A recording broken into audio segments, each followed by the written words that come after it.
The Supreme Court had, like a couple weeks ago, they had 20 decisions left that they were supposed to rule on, and they've been handing them out daily. The latest one, the Supreme Court lifts spending limits on political parties and candidates. Republicans had asked the court to strike down restrictions on how much political parties can spend in coordination with candidates. And now, so the new campaign finance decision gives Republicans a new midterm edge. The ruling allows parties to spend more in coordination with candidates, which is likely to further expand the power of big money in American politics. The Supreme Court also rejects Trump's efforts to end birthright citizenship. The 6-3 ruling was a blow to President Trump, who had sought to prevent babies born to undocumented immigrants from automatically becoming citizens. They'd say this was more of a blow to Stephen Miller. Michael Gold from the New York Times clarified Trump's claim on social media that Congress can end birthright citizenship without a constitutional amendment is at odds with the court's ruling, given that 5 justices found that birthright citizenship was guaranteed in the Constitution. The Supreme Court also allows states to bar transgender athletes from girls' sports. The case involved laws from West Virginia and Idaho and has implications for 25 other states with similar restrictions. The Supreme Court has still 2 cases to be heard in the fall, challenge the legality of state and local bans on specifically the AR pew-pews, which are popular with gun owners and have been used in mass shootings. I wonder why. I mean, now that they got Antifa terrorists that were toting the ARs, maybe they'll change their mind.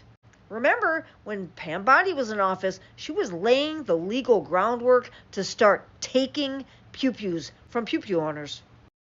The Supreme Court also put limits on cell phone location data searches. The case involved geofence searches, which allows law enforcement to find suspects and witnesses by sweeping up location data from cell phones near crime scenes.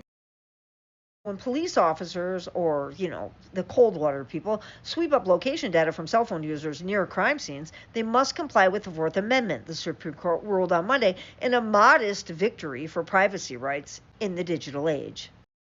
The individual has a reasonable expectation of privacy and records about his cell phone's location, and police intrude on that constitutionally protected interest when they demand the information, even though only for a limited time and from a third-party tech company. Justice Elena Kagan wrote for 5 justices in the 6-3 decision, but her opinion went no further, and it returned the case to a lower court to decide whether the search at issue in the case took place after a Richmond, Virginia bank robbery had violated the Constitution. It is therefore now up to the Court of Appeals, she wrote, to decide whether, at each step of the search process, the warrant satisfied the Fourth Amendment's requirement of particularity and probable cause. Dissent, Justice Samuel Alito wrote, in the majority had destabilized the law in ways that will send seismic waves through the Fourth Amendment doctrine. I cannot support this irresponsible escapade. Justice Clarence Thomas and handmaiden joined parts of Justice Alito's dissent. It's been 8 years since the court last took up a major case involving the expectations of privacy of the millions of people carrying cell phones in the digital age. In the 2018 case, the court ruled the government generally needs a warrant to collect location data drawn from cell towers about customers of cell phone companies. The court has also limited the government's ability to use GPS devices to track suspects' movements, and it has required that law enforcement get a warrant to search individual cell phones. Remiss if I did not mention that Amy Coney Barrett has faced a torrent of attacks from right-wing commentators after she voted to strike down 2 key pillars of the Trump administration's agenda, including the effort to end birthright citizenship. Fucking snowflakes. Too bad. So sad. Whatever happened to Don't Tread on Me? These are the same motherfuckers that acted through all of Joe Biden's presidency as if he were a fucking tyrant for asking people to wear masks in public to protect those people who were elderly or immune compromised. Just to be a good person. Oh, putting a mask on my face is tyranny. But geofencing and getting up your location data, even though you weren't involved in a crime, is nothing. Whatever happened to the fucking Don't Tread on Me people? Huh? They just turned into fascists as soon as their guy got into power. They're like, okay, now everything we said in the past, just never mind that. Now we're all for this shit.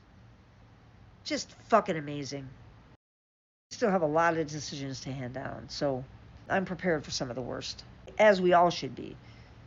the first order of business, if we are fortunate enough to get back into office, is to stack that Supreme Court.